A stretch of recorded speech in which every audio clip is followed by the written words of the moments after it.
السلام عليكم ورحمة الله وبركاته. إن الحمد لله نحمده ونستعينه ونستغفره ونعوذ بالله من شرور أنفسنا ومن سيئات أعمالنا. من يهده الله فلا مضل له ومن يضلل فلا هادي له. أشهد أن لا إله إلا الله وحده لا شريك له وأشهد أن محمدا عبده ورسوله. اللهم صل وسلم على النبي الكريم محمد وعلى آله وأصحابه ومن دعا بدعوته واستنى بسنته إلى يوم الدين. أما بعد. Bagi Tuan Imam, Bilal, pengusi Jawatan Kuasa Surau Muslimin Muslimat, mudah-mudahan kita semua dirahmati oleh Allah Subhanahu Wa Taala. InsyaAllah pada hari ini kita akan bincang tentang hak-hak jalan. Hak-hak jalan. Daripada hadis Abu Sa'id Al-Khudri radhiyallahu an, dia kata Nabi sallallahu alaihi wasallam bersabda, "Iyyakum wal julusa 'ala at-turuqat." Faqalu ma lana buddu innama hiya majalisuna natahaddatsu fiha. Qal fa idza abaytum illa al-majalisa fa'tu at-tariqa haqqaha. Qalu wa ma haqqu at-tariq? قال غض البصر وكف الأذى ورد السلام وأمر بالمعروف ونهي عن المنكر. Satu hari bila Nabi jalan, Nabi jumpa sahabat yang sedang duduk-duduk di tepi jalan. Kemudian Nabi kata, jangan kamu duduk-duduk di tepi jalan. Kemudian para sahabat kata, sungguhnya kami, wahai Rasulullah, duduk-duduk, kami perlu duduk di tepi jalan ni untuk berbincang-bincang. Kemudian baginda kata, jika kamu tak mampu untuk nak elak, nak duduk juga tepi jalan, maka Nabi kata, berilah hak jalan. Kena bagi hak jalan. Kemudian sahabat tanya, wahai Rasulullah, apakah itu hak jalan? Kemudian Rasulullah kata, menundukkan pandangan, tidak mengganggu ataupun menyakiti orang lain, menjawab salam, mengajak kepada yang makruf dan mencegah daripada yang mungkar. Baik. Pertama sekali kalau kita tengok dalam hadis ni, Nabi menggunakan metod iyyakum wal julus. Maksudnya janganlah kamu duduk-duduk. Dalam hadis Sahih Muslim, ada sebuah hadis Nabi guna metod yang sama. Nabi kata, iyyakum wal kadhib. Jangan kamu berbohong. Jadi iyyakum wal julus, jangan kamu duduk-duduk. Baik. Cuma adakah setiap perintah itu berbentuk wajib? Tak. Sebab ada perintah tapi hukumnya hanyalah sunat. Adakah semua larangan itu berbentuk haram? Tak. Ada larangan yang berbentuk makruh. Dalam hadis yang lain, hadis riwayat Imam Muslim, hadis disebut oleh Abu Talhah radhiyallahu anhu, dia kata, kunna qu'udan bil afniyah. فجاء رسول الله صلى الله عليه وسلم فقال ما لكم ولمجالس الصعودات. Abu Talha kata, ketika kami sedang duduk-duduk di halaman, yakni halaman karangan rumah, duduk macam duduk di depan-depan rumah tu. Kalau rumah ada pagar, dia duduk dalam pagar, dia tak ada akses dengan jalan kat luar tu, yang tu tak apa. Ini duduk di halaman rumah, depan rumah, tapi dia ada akses dengan orang lalu lalang.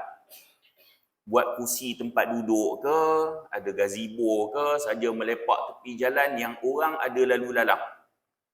Lalu Nabi kata, kenapa kamu duduk tepi jalan ni? Maksudnya Nabi tak bagi. Baik. Ada riwayat Imam Muslim tadi ni, hadis ni mereka sebut sesungguhnya kami duduk di sini untuk berbincang-bincang. Hadis yang awal kata kami duduk ni untuk berbincang-bincang. hadis Abu Talhah tu ada tambahan, dia kata kami duduk ini adalah untuk saling menasihati. Baik. Al-Qadhi Iyad rahimahullah, dia kata perkataan tersebut menjadi dalil menunjukkan bahawa perintah Rasulullah itu bukanlah satu kewajipan, melainkan Nabi bersifat anjuran, sebab para sahabat mereka tanya balik. Bila Rasulullah kata, kenapa kamu duduk di tepi jalan ni? Ataupun Nabi kata, jangan kamu duduk di tepi jalan ni. Lalu sahabat kata, kami duduk di sini wahai Rasulullah, kami nak bincang-bincang. Jadi kalau sahabat terus faham bahawa benda itu haram, maka sahabat dia takkan soal lagi dah. Ini disebut oleh Qadhi Iyad. Manakala Ibn Hajar rahimahullah, dia kata ada kemungkinan sahabat ni mereka nakkan harap ada nasakh pada ayat, pada larangan tersebut. Jadi bila Nabi kata kenapa jangan kamu duduk di tepi jalan ni, mereka mengharapkan supaya hukum itu dinasahkan ataupun dimansuhkan, dan supaya mereka boleh duduk di tepi jalan, kata Ibn Hajar. Baik. Ibn Hajar kata dari alur perbicaraan ini jelas bahawa larangan duduk di tepi jalan dalam hadis ini adalah makruh, bukan haram. Juga Imam An-Nawawi rahimahullah sebut dalam syarah Sahih Muslim, menyebut tentang hukum duduk di tepi jalan ini adalah makruh dan bukanlah haram. Baik. Kita nak tengok hak-hak jalan yang disebut oleh Nabi ni. Nabi kata kalau nak duduk juga, kamu kena tunaikan hak-hak jalan. Dan ada 4 di situ. Baik. Pertama sekali, menundukkan pandangan. Tunduk pandangan. Ghaddul basar.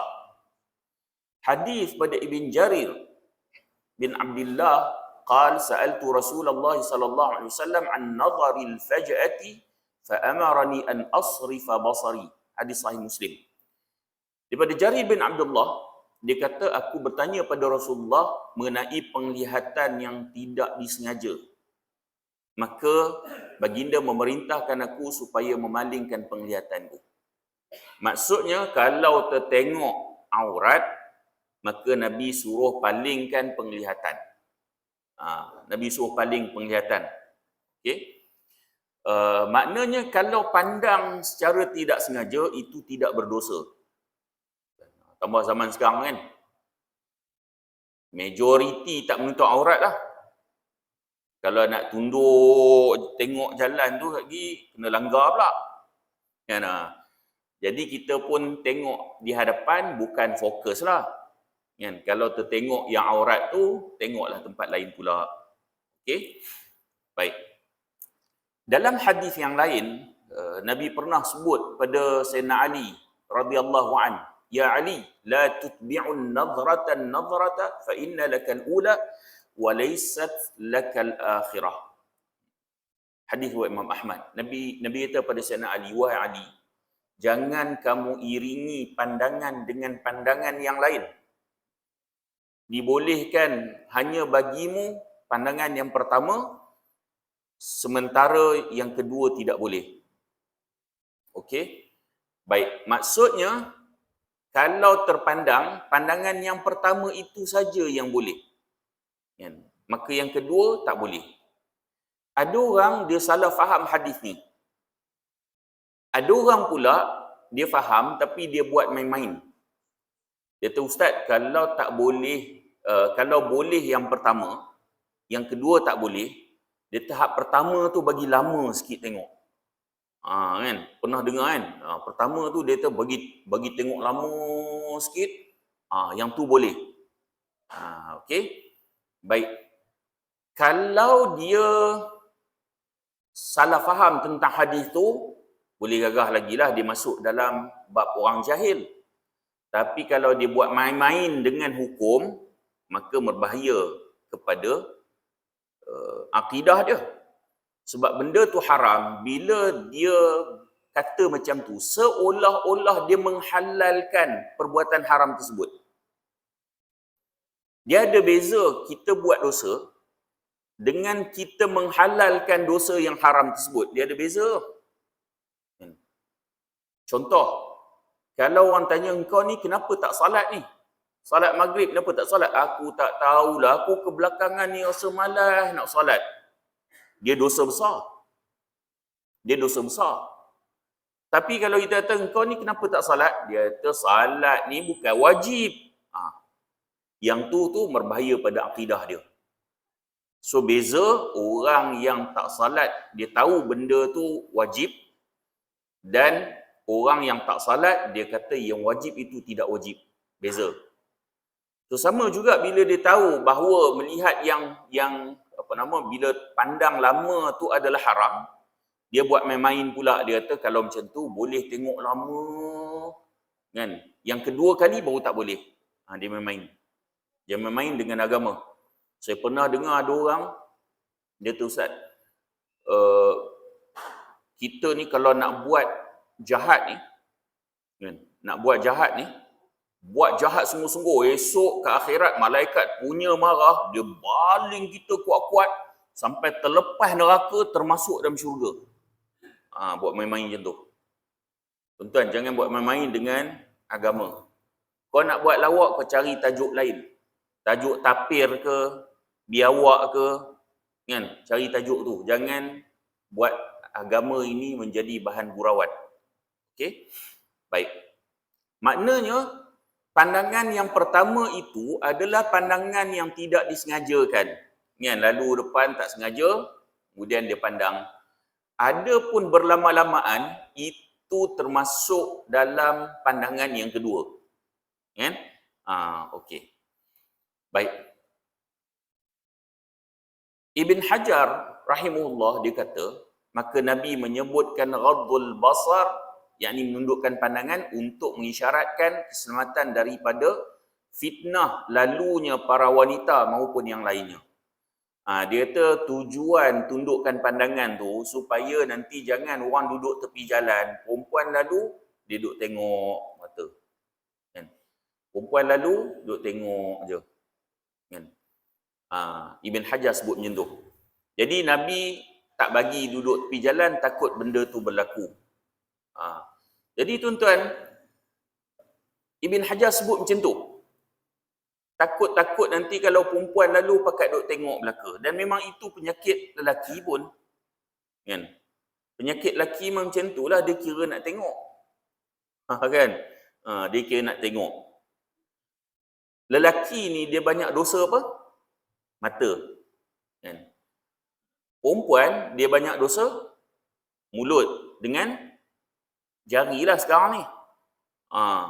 Dulu mengumpat pakai mulut je, sekarang ni mengumpat dengan jari. Kan? WhatsApp lah, ada Facebook lah, TikTok lah. Kan? Nak kutuk orang pun dengan jari kak.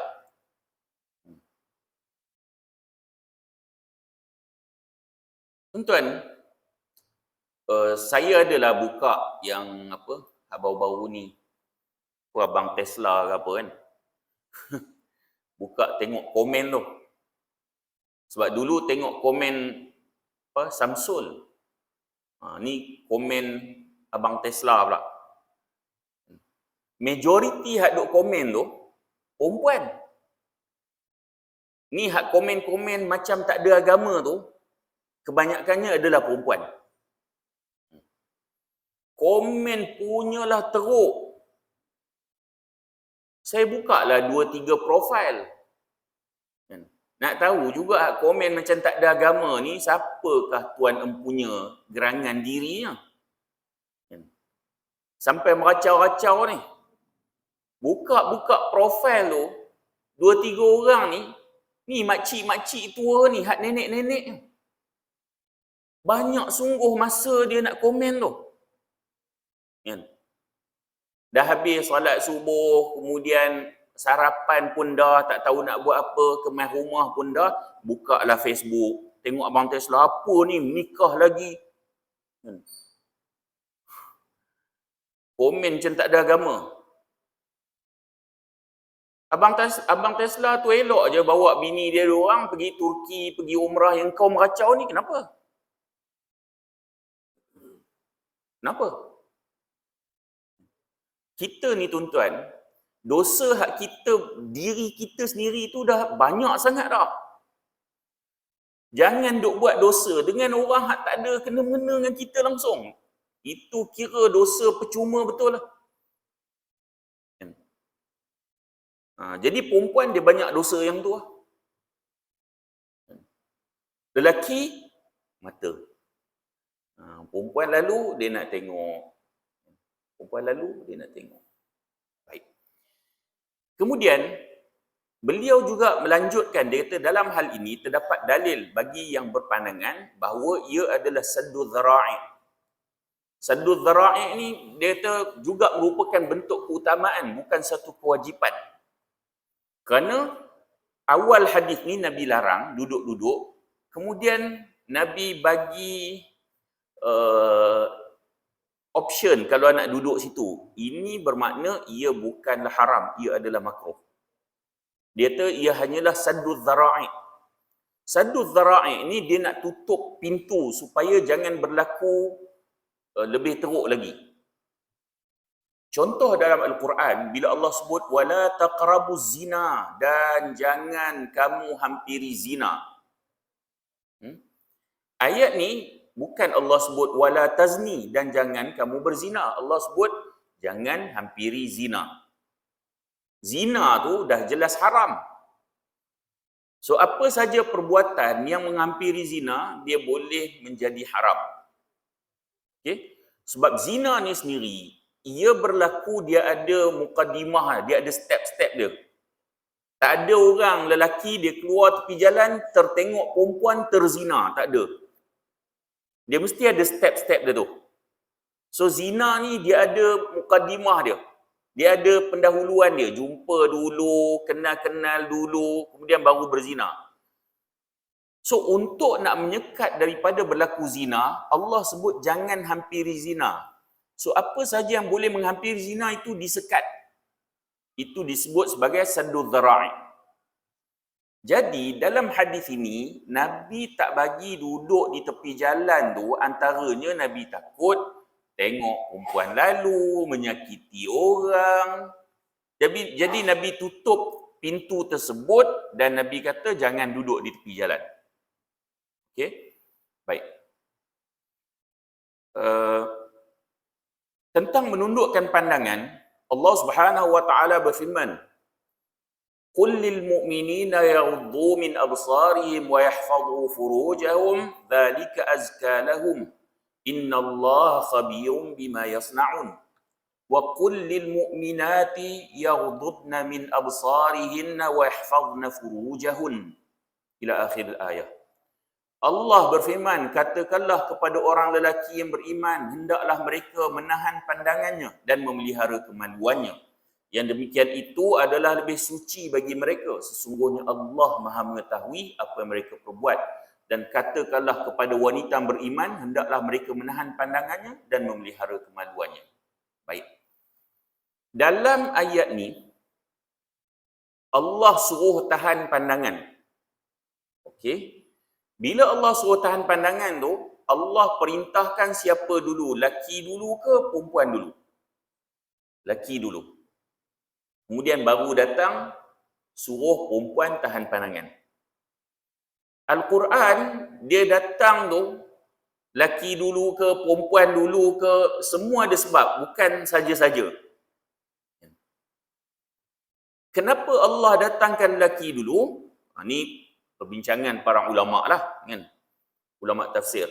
Allah datangkan laki dulu, memang perangai laki ni dia suka tengok. Dan pandangan laki ni dia tak sama dengan pandangan perempuan. Tak sama. Lelaki tunduk nak ambil barang, perempuan tak rasa pun nak tengok. Perempuan tunduk ambil barang, lelaki rasa macam nak tengok. Rasa macam nak tengok. Kan? Perempuan siap kalau lelaki nak ambil barang, tunduk ambil barang, dia rasa macam nyampah pula tengok, nak termuntah ke apa. Perempuan tunduk ambil barang, lelaki rasa nak tengok. Itu lelaki. Jadi Allah menyebut ayat ini, Allah sebut lelaki dulu. Memang lelaki dia punya pandangan dia begitu. Kalau kita tengok dalam ayat was-sariqu was-sariqatu faqta'u aydiyahuma jazaa'an bima kasaba nakalan min Allah. Pencuri laki dan pencuri perempuan hendaklah dipotong kedua tangannya dengan apa yang telah mereka lakukan, itu pencegahan daripada Allah. Dalam bab mencuri, Allah datangkan pencuri mana dulu? Laki ke perempuan? Laki. Sebab apa laki? Sebab memang majoriti pencuri ni lelaki. Curi rompak bank lelaki, curi tong gas lelaki, sampailah ke curi selipar masjid pun lelaki. Tengok kes mencuri kat penjara tu, majoriti lelaki, perempuan adalah tapi tak ramai. Kebanyakannya lelaki. So Allah datangkan peringatan ini, Allah sebut pencuri lelaki terlebih dahulu. Dalam bab zina, Allah datangkan wazaniyatu wazani fajlidu kulla wahidin minhuma mi'ata jaldah. Penzina perempuan dan penzina lelaki hendaklah disebat keduanya 100 rotan. So dalam bab zina ni Allah datangkan penzina lelaki ke perempuan dulu? Perempuan dulu. Adakah kerana perempuan lebih ramai berzina? Tak juga. Kalau kita tengok rumah pelacuran, kan, pelacur perempuan tu ada 10, lelaki datang 50. Lelaki juga yang ramai. Lelaki juga yang ramai. Jadi, kenapa Allah datangkan pezina perempuan dulu? Ini para ulama bincang ni. Kan, menunjukkan bahawa punca kepada berlakunya zina, kebanyakannya datang daripada perempuan. Daripada perempuan. Kan? Tuan-tuan, dengan pakaian yang tidak menutup auratnya, menonjol sini, menonjol sana, ia akan menarik perhatian pandangan lelaki.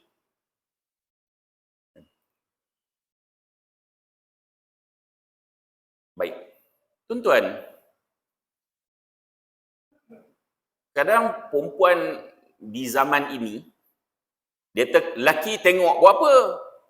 Ikut suka kami pakai, kau tengok buat apa? Kan? Lelaki pula jawab, dan kau buka kami tengok.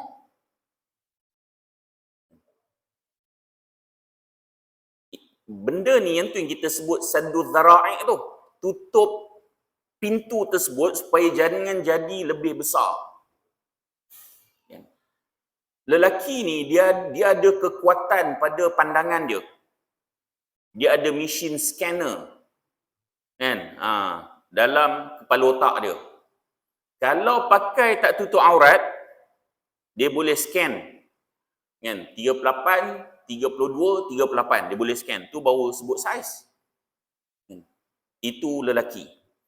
Tetapi kalau wanita itu pakai menutup aurat, dia scanner dia rosak, dia jam. Nampak? Itu lelaki. Jadi Allah nak memelihara maruah wanita tersebut, kehormatan wanita tersebut, Allah syariatkan pakaian yang menutup aurat. Supaya lelaki tidak dapat menceroboh pandangannya terhadap wanita tersebut.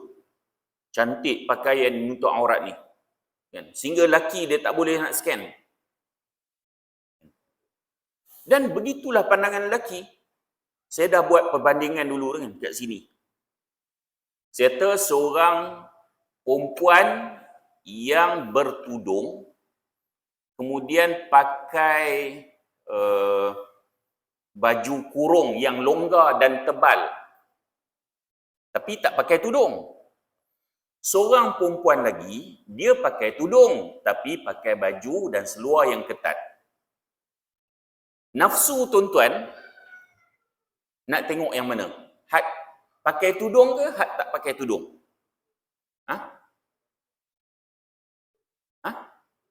Pakai tudung? Ramai buat macam muka Imam Masjidil Haram je, macam tak pernah. Warak sungguh kan. buat muka imam Masjidil Haram lah. Saya tanya nafsu tuan-tuan, bukan tanya iman tuan-tuan. Saya tahu tuan-tuan ni jenis jaga iman, tak tengok. Tapi saya tanya, nafsu tuan-tuan, kalau nak tengok, kalau jadi benda macam tu, nafsu tuan-tuan nak tengok yang mana? Pakai tudung ke tak pakai? Yang pakai lah kan? Yang pakai tudung, sebab dia pakai ketat. Jadi, lelaki ni bukan nak tengok rambut sangat, dia nak tengok bonjolan-bonjolan tertentu. Betul tak? Kan? Dia nak tengok bonjolan-bonjolan tertentu. Baik. Jadi tuan-tuan tahu sekarang bahawa itu pandangan lelaki. Fokus lelaki adalah bonjolan-bonjolan tertentu. Kalau tuan-tuan tahu begitu, kenapa izinkan isteri dan anak perempuan kita keluar dengan bonjolan-bonjolan tertentu? Sehingga mata lelaki lain menikmati tubuh badan isteri dan anak perempuan kita. Kita nak jelaskan, kita nak kaitkan yang tu. Kita sendiri tahu memang lelaki itu fokusnya. Kenapa izinkan isteri dan anak perempuan kita dengan bonjolan tertentu, dia keluar rumah sehingga orang dapat melihatnya. Lelaki lain dapat menghayati tubuh badannya. Kenapa? Baik. Tuan-tuan sekalian, dalam ayat ni juga, dia kadang-kadang, bismillah. Kadang-kadang, ada orang dia kata, alah, sekarang ni, tutup aurat ke, tak tutup aurat ke, sama je. Kena rogol juga. Pernah dengar ayat macam tu? Kan? Sekarang ni, sama je tutup aurat ke tak tutup aurat ke, sama je kena rogol. Pernah dengar macam tu? Kan? Okey. Baik. Tuan-tuan, katalah kita ambil seorang perogol. Dia pergi kerja di pejabat. Di pejabat ni ramai perempuan yang menonjol itu, menonjol ini. Dan dia terangsang. Adakah dia akan rogol dalam pejabat tu? Tak, sebab tak ada peluang. Dia keluar pejabat, dia berada di jalanan. Ramai pula perempuan yang tidak menutup aurat. Dan kemudian, adakah dia akan rogol di tepi jalan? Tak, sebab dia tak ada peluang. Dia naik LRT pula. Ramai pula perempuan yang tidak menutup aurat. Kemudian dia terangsang. Adakah dia akan rogol dalam LRT? Tak, sebab tidak ada peluang. Di satu ketika, tiba-tiba dia nampak seorang wanita yang menutup aurat dan dia ada peluang. Rangsangan telah berlaku lebih awal dan di situ dia rogol. Nampak? Dia mula dengan rangsangan-rangsangan yang telah berlaku lebih awal. Okey? Sebab tu, dalam ayat ni, Allah sebut apa? Allah sebut, kullil mu'minina yaghuddu min absarihim wa yahfadhu furujahum. Katakanlah pada orang beriman lelaki, tahan pandangan, rendahkan pandangannya dan jaga kemaluannya. Kerana kemaluan itu digunakan selepas dia dirangsang oleh pandangannya. Nampak, Allah datangkan pandangan dulu, kemudian baru Allah datang kemaluan. Bukan saja-saja. Nampak? Jadi pandangan itu akan merangsang dan kemaluannya lah yang akan digunakan untuk berzina. Baik. Saya sementara teringat tadi ni, kita sebut tentang perempuan tak pakai tudung, tapi pakai baju kurung, tebal dan longgar. Perempuan pakai tudung, tapi pakai baju ketat, seluar ketat. Dua orang ni, kalau kita tanya dalam masyarakat kita, siapakah yang tidak menutup aurat? Orang kita akan tunjuk yang mana? Hak tak pakai tudung. Sebenarnya siapa yang tak menutup aurat? Dua-dua. Betul? Siapa yang lebih mudarat? Hak pakai tudung ke hak tak pakai tudung tadi ni? Hak pakai tudung jauh lebih mudarat daripada hak tak pakai tudung tadi ni. Okey. Baik. Jadi dalam ayat Syekh Abdul Rahman bin Nasr As-Sa'di rahimahullah dia sebut tentang ayat ni. Kan? Dia kata yakni bimbinglah kaum mukminin dan katakanlah kepada mereka yang memiliki iman bahawa di antara yang dapat mencegah mereka terjatuh dalam perkara yang merosak iman adalah dengan menundukkan pandangan mereka dari melihat aurat para wanita yang bukan mahram dan lelaki amrad yang dikhawatirkan boleh berpotensi menimbulkan fitnah syahwat bila memandangnya. Dia kata tunduk pandangan ni melihat aurat wanita mahupun lelaki amrad. Lelaki amrad ni apa? Lelaki yang lembut. Pun tak boleh nak hayati tak? Sekarang ni banyak jenis sotong. Kan? Saya masa isi saya belajar di salah sebuah universiti di utara dulu, tahun 2003 di Penang. Masa tu pun ramai dah hak jenis lelaki lembut ni, hak sotong ni. Bahkan penampilan mereka kadang-kadang nak macam perempuan. Ada yang lebih cantik pada perempuan pun ada. Nampak? So Islam dia tak bagi tengok.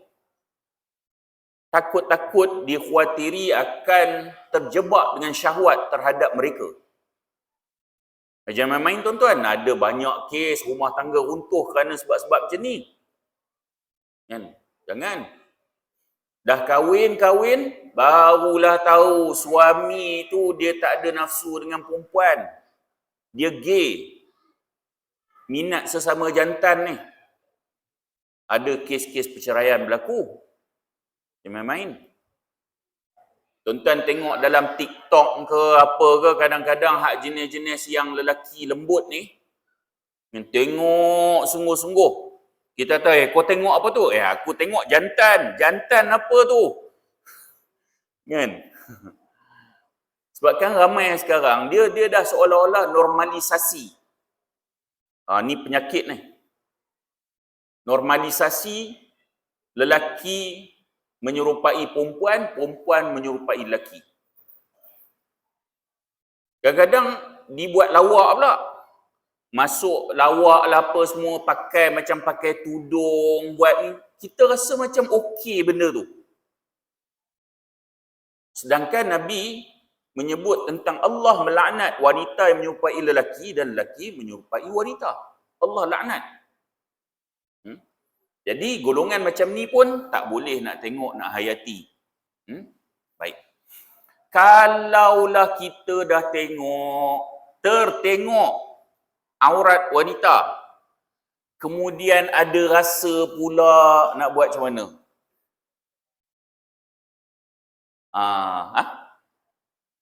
Beralih pun ada rasa tak? Tertengok, beralih pun duk rasa pula. Macam mana nak buat? Istighfar pun rasa tak? Balik rumah. Betul lah tu. Ni nak sebut tentang satu hadis yang Nabi ajar nak buat macam mana. Hadis ni daripada Jabir anna Rasulullah sallallahu alaihi wasallam ra'a imra'atan fa'ata imra'atahu Zainab wa hiya tam'asu mani'atan laha faqada hajatahu thumma kharaja ila ashabi faqala innal mar'ata tuqbilu fi surati syaitan وتدبر في سورة شيطان فإذا أبصر أحدكم امرأة فليأتي أهله فإن ذلك يرد ما في نفسه. Baik, Jabir cerita tentang Nabi SAW. Satu hari Nabi terlihat seorang wanita dan datang rasa itu pada Nabi. Boleh tak kita sebut Nabi terpandang wanita dan datang rasa? Boleh tak kita sebut macam tu? Boleh tak? Boleh tak? Boleh tak? Boleh tak? Kerana Nabi lelaki. Nabi lelaki sejati. Itu normal. Itu normal. Dan kenapa Allah lantik Nabi itu di kalangan manusia? Kenapa Allah tak lantik di kalangan malaikat? Kalau Allah lantik di kalangan malaikat, kita semua ada alasan. Nabi suruh berdakwah. Kalau Nabi itu malaikat, Nabi suruh berdakwah, kita kata boleh Nabi tak makan, tak minum, tak lapar. Kami ni nak kena cari makan, nak kena tanggung isteri, anak isteri, bolehlah. Kemudian Nabi suruh tunduk pandangan. Ni kalau Nabi itu malaikat lah. Nabi kata tundukkan pandangan. Kita kata boleh. Nabi tak ada nafsu, bolehlah suruh tunduk pandangan. Kami ada nafsu ni. Sekarang ni Nabi juga manusia, Nabi lelaki, dan Nabi suruh tunduk pandangan. So kita tak ada alasan. Nampak? Okey. Jadi Nabi sekarang, Nabi nak ajar, bila ada rasa tu nak buat macam mana? Nafsu tu dia normal. Cuma macam mana nak mengurus nafsu itu ke jalan yang halal. Nampak? Nafsu ni dia tak boleh nak sekat. Dia tak seperti macam agama-agama lain. Ada dia punya orang agama dia tak boleh kahwin. Kan? Maka dia tak boleh nak jadi contoh. Gereja-gereja di Eropah sekarang tuan-tuan, padri-padri berapa ramai yang gay, ini dah jadi rahsia umum. Kerana tak boleh berkahwin, akhirnya mereka mencari jalan untuk melampiaskan nafsu mereka. Kerana mereka ada nafsu.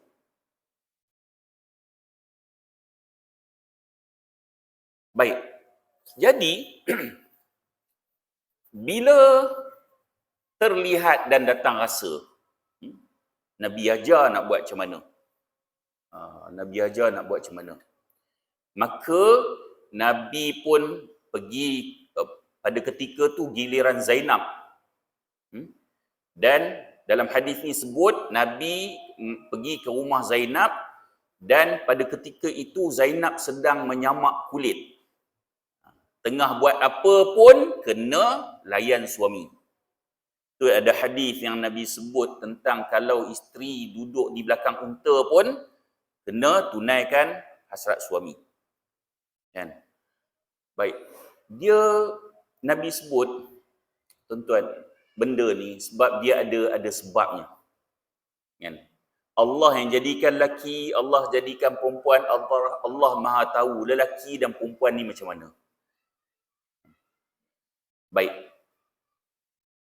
Kemudian bila Nabi dah selesai hajat dengan Zainab, Nabi keluar jumpa sahabat dan Nabi cerita pada sahabat. So benda ni bukan aib. Bukan aib. Kita datang rasa, kita pergi tunaikan nafsu kita dengan isteri kita, itu halal. Ia bukan aib. Dan Nabi bagi tahu pada sahabat, Nabi kata sesungguhnya wanita itu datang dalam bentuk syaitan dan pergi dalam bentuk syaitan. Bukan Nabi nak hina wanita. Nak cerita perempuan ni, dia pergi dalam bentuk pergi, belakang dia ke, depan dia ke, dihiasi oleh syaitan sehingga lelaki rasa nak tengok.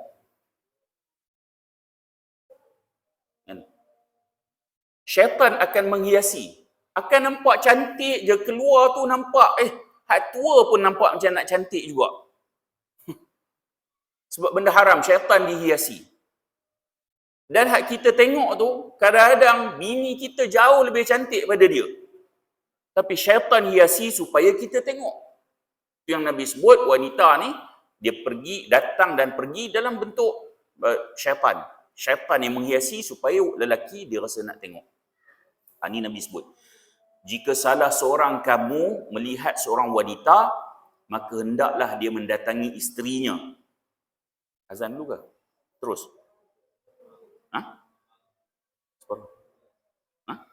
Terus Okey. Nabi sebut, Nabi kata jika salah seorang dari kalian melihat seorang wanita, maka hendaklah dia mendatangi isterinya kerana itu dapat menolak perasaan yang muncul pada jiwanya. Maknanya bila dah selesaikan dengan isteri, maka dia akan menolak perasaan yang wujud pada jiwa. Hak nak tadi ni dah jadi tak apa nak. Macam tu lah lelaki. Memang macam tu pun Nabi sebut. Kan?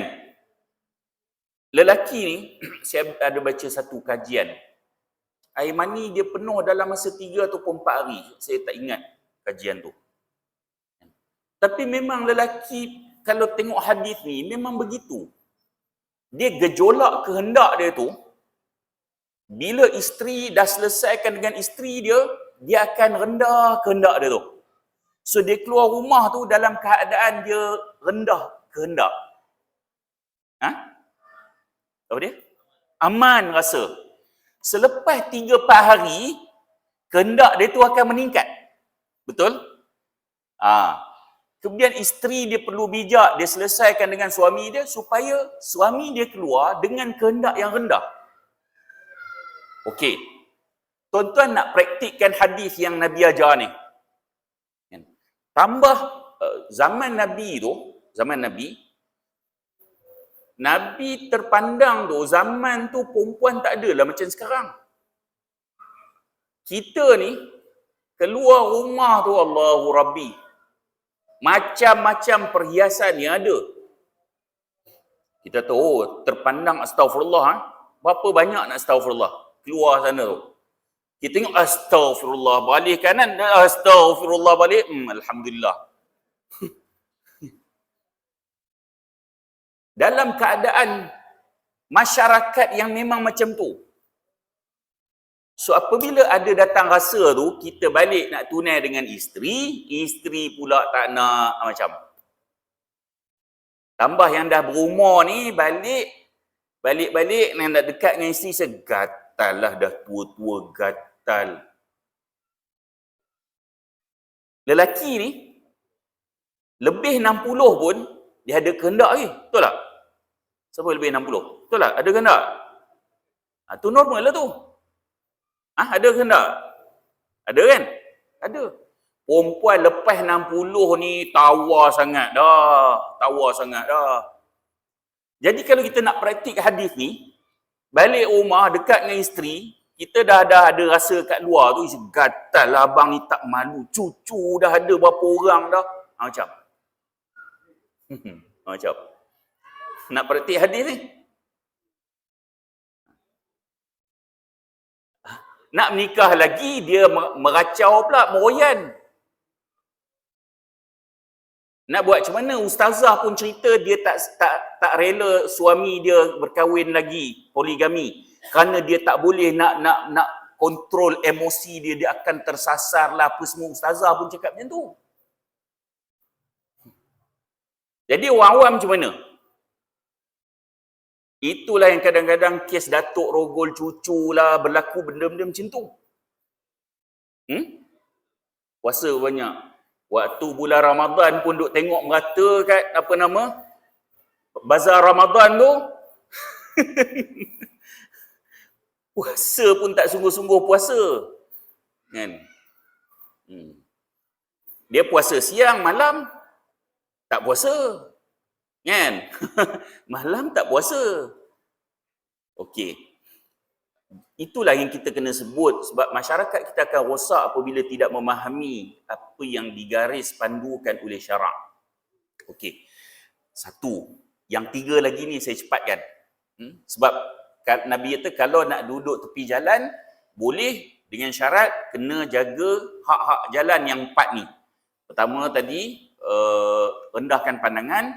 Yang kedua, kaful adha. Kaful adha ni jangan sakiti orang. Orang lalu, kita duduk tepi jalan, orang lalu kita perli dia. So kita sakiti, tidak boleh. Kerana kalau nak duduk lepak tepi jalan, kena jaga hak jalan. Yang ketiga, jawab salam. Kita duduk tepi jalan, orang jawab salam, kena jawab, orang bagi salam, kena jawab salam. Kita duduk sembang, kau ni macam mana semalam pergi? Assalamualaikum. Waalaikumsalam. Berbalik bincangan tadi, Waalaikumsalam. Iyalah kau, Waalaikumsalam. Kena jawab. Nak duduk tepi jalan kan? Kena jawab. Bab salam ni saya sebut tuan-tuan, nak tambah sikit lah. Bab salam ni, dalam tanda akhir zaman adalah beri salam kepada orang yang kita kenal saja. Kan? Sepatutnya beri salam itu kepada orang kenal dan tidak kenal. Kan? Itu yang sepatutnya. Masa kat Jordan dulu, orang Arab ni dia memang biasa bagi salam. Kita nak pergi masjid tu, sepanjang jalan tu jumpa 30 orang, 30 orang bagi salam. Assalamualaikum, waalaikumsalam. Assalamualaikum, waalaikumsalam. Bermakna nak pergi masjid ada 30 orang mendoakan kesejahteraan kita. Dan 30 tambahan pahala jawab salam. Kita kena kenal dulu baru bagi salam. Kalau kita nak amalkan bagi salam pada orang tak kenal ni, Allah, kita akan dilihat ganjil. Saya dah try beberapa kali tuan-tuan. Dan saya cuba amalkan. Contoh saya nak beli nasi lemak kat gerai nasi lemak, ada 5-6 orang kat situ, saya turun motor, Assalamualaikum. Pakat beralih tengok. Mungkin dia orang fikir, ni mesti kenal dengan token nasi lemak ni. Tak jawab juga. Dia beranggapan, ni bagi salam mesti kenal dengan token nasi lemak ni. Kita masuk lift. Assalamualaikum. Pakat tengok kita, lepas tu tengok orang swing, dia kenal siapa-siapa kot ni. Jawabnya tak. Tak apalah, kita nak mulakan benda baik ni. Yang keempat ialah amar makruf dan nahi mungkar. Ajak pada kebaikan, nak duduk pergi jalan kan? Kena ajak orang pada kebaikan dan cegah mungkar. Orang buat mungkar, kena cegah. Okey. Kesimpulannya kan, nak duduk tepi jalan tu hukumnya, lepak tepi jalan ni hukumnya makruh. Kalau nak lepak tepi jalan juga, kena tunaikan 4 hak jalan tersebut. Senang atau susah nak tunaikan 4 ni? Susah. Yang paling susah had pertama lah, jaga pandangan. Susah. Had 2 tu menyakiti orang, mungkin kita tak buat kot. Yang ketiga, jawab salam, senang. Yang keempat, amar makruf nahi mungkar, susah. So, kalau benda tu susah, seboleh-bolehnya elakkan melepak tepi jalan. Nampak?